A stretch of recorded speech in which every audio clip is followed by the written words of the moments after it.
In today's video, I'm going to talk about listening to our bodies and hearing what they're trying to tell us.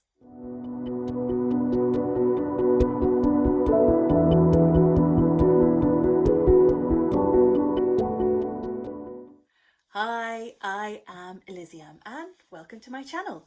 Now, last week I did a video which was all about being a biohacker. So if you're interested, why don't you check it out? Now, the feedback from this video was really good, and I had one friend on Twitter called EthioBrit who asked whether I would be able to expand on how our bodies talk to us, what those signs are and what they mean and what we can do.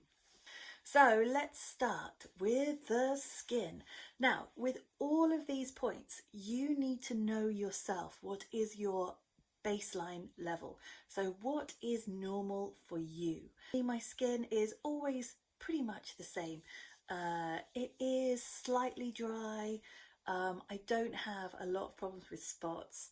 And I know that the temperature, my normal temperature as well. The ways that your skin can talk to you, well, you could have dry skin, which means that your moisture level is depleted. That could be a sign of dehydration.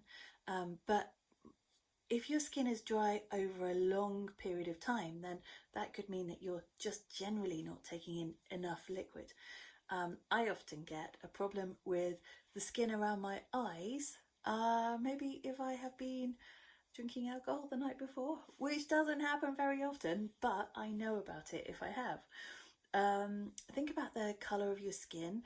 Think about what is normal for you. Some people have a slightly more reddy hue than others. If your skin changes colour, then that's a sign that there could be something happening. So for example, if you have a slightly yellow tinge, it's not a great sign. It could be something to do with your liver.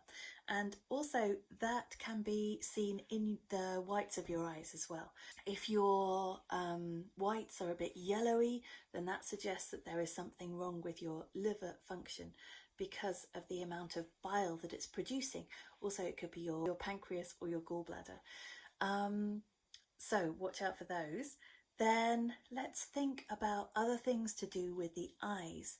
So you might have blurred vision, for example, and this is often a sign, particularly if it's intermittent, that's a sign of your sugar levels being off, and I think it can be linked to pre-diabetes as well. So if your vision is not right, then it could have something to do with your blood sugar levels. Also, your eyes underneath, if you have particularly dark circles, then that could be a sign that your liver is not functioning as well as it should be. Now, thinking about hair, okay, so you should also know what is a base level for your hair. And my hair is generally quite dry, and if your hair becomes very brittle or starts falling out, then that could be a sign of your hormonal levels not being quite right. And again, the liver, we're back to the liver. You have to fall in love with your liver. It is the center of everything. All of your other major organs can be affected by the functioning of your liver. It has so many different purposes. And one of the things that it does is it regulates your hormone levels.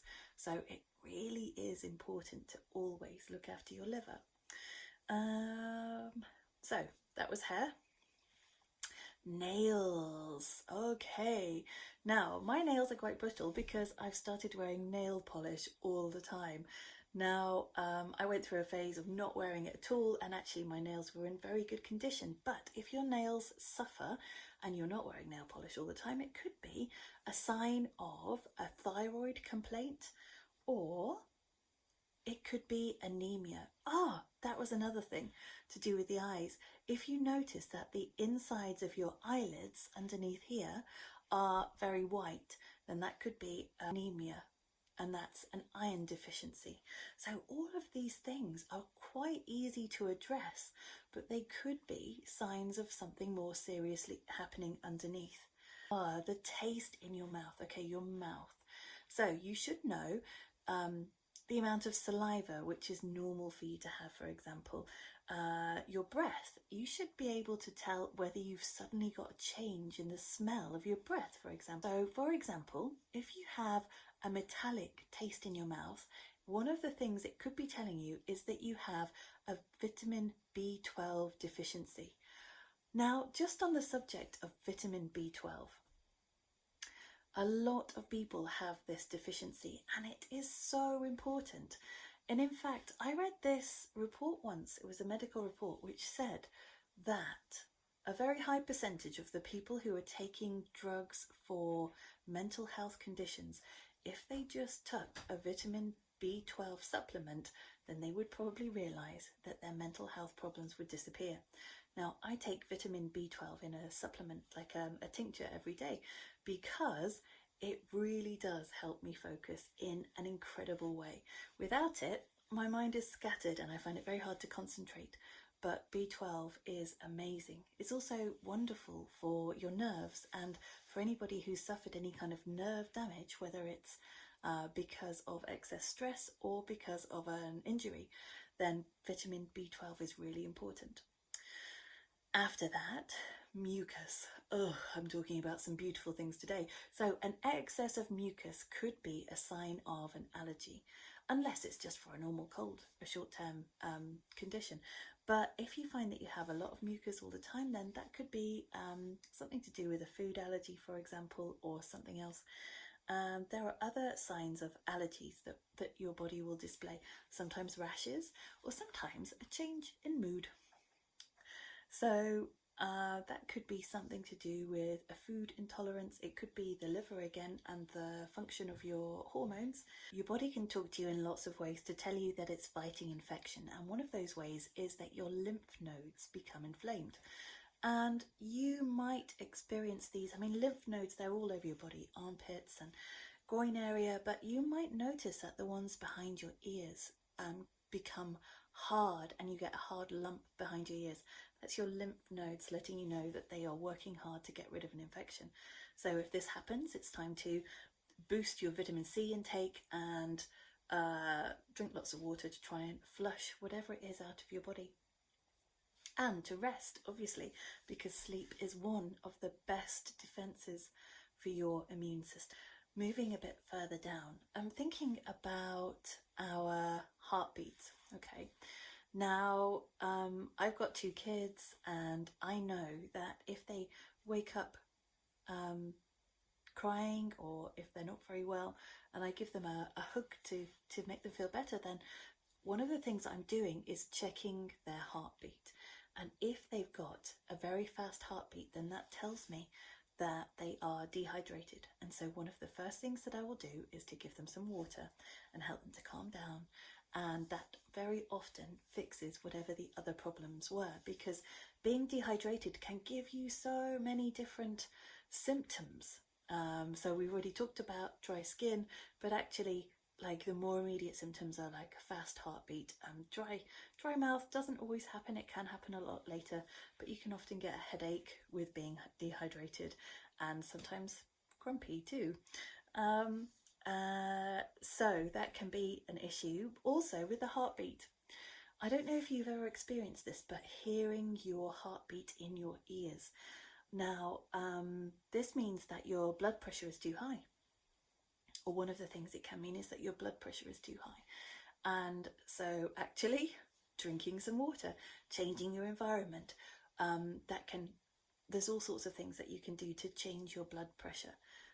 But it's just another way that our bodies talk to us. So I was talking in my other video about our hands and what our hands can tell us. And I mentioned that having fingers that are very, very wrinkly can be a sign of nerve damage.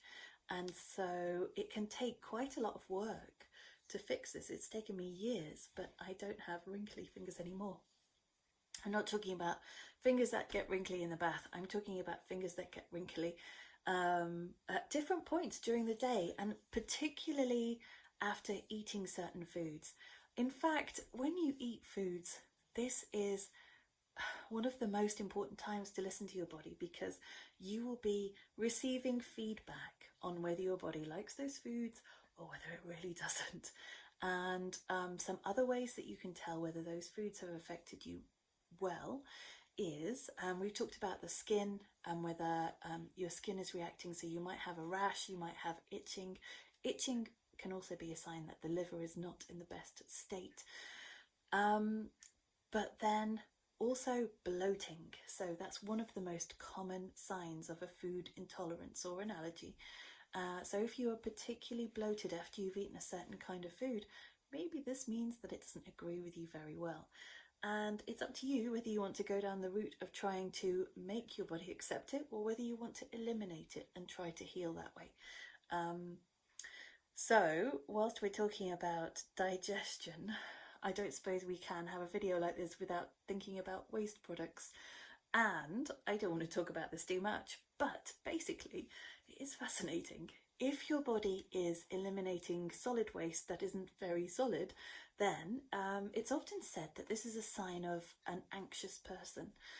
But actually, I think it can be a sign of a food intolerance, and that can be linked to anxiety as well. If it's the opposite problem and you're constipated, then this is thought to be a sign of an angry person. Now, I think it also shows you're a bit dehydrated. So those are perhaps some of the most common reasons for that happening.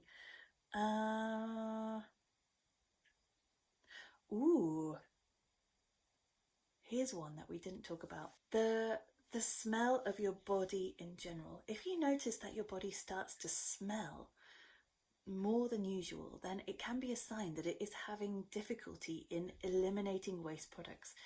And it could mean that something that you are taking into your body isn't agreeing with you that well. So for example, if you're eating a lot of meat and your body is not very cool about it, then that could make your body smell a bit strange. Or if you're eating a lot of vegetables as well, and your smell changes, your smell will change depending on your diet. And basically you should be aiming for not smelling very much. So naturally, maybe you might choose to use deodorant, but actually we should probably be able to survive without it if what we're taking into our bodies is pure and clean enough for our bodies to cope with. There are many other signs that our body can give us. For example, ghost bruises, bruises that suddenly appear on your body and you don't really know where they've come from. This can be a sign in vitamin C deficiency.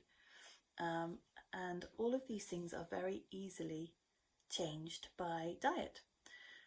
Pins and needles. Now, if you're the kind of person that gets pins and needles often, that could be a sign of nerve damage once again. So it's possible that encouraging more, bringing in more foods like egg yolks, these can really help to repair the nerves. So that might get rid of those pins and needles. Eye twitches. Now, if you experience eye twitching a lot, that could be a sign of magnesium deficiency. You can overcome this by eating lots of food that is rich in magnesium, like dark leafy greens, taking a supplement maybe, or using Epsom salts in the bath, which is absolutely my favourite way to absorb magnesium into my body. Dizzy spells. Oh, that's not nice. Dizzy spells are associated with low blood pressure, but also a deficiency in vitamin B12. Cracking knees. Now, you might have this, I sometimes get it when I go up the stairs. It is a deficiency in vitamin D and also calcium. So it's a good idea to introduce things into the diet that will balance this. There are lots of other ways that our body talks to us.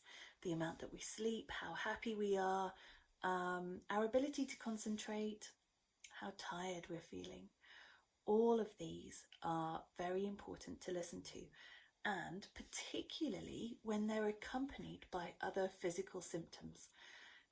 I said it before and I'll say it again. It's really important to listen to our bodies when they're whispering so that you don't have to hear them when they scream. Now, if you want to get in touch, all of the links are down below. And there's just enough time for me to thank you for liking, subscribing and putting that alert notification on. And don't forget, if you like this channel, don't tell me, tell your friends. I'll see you next time.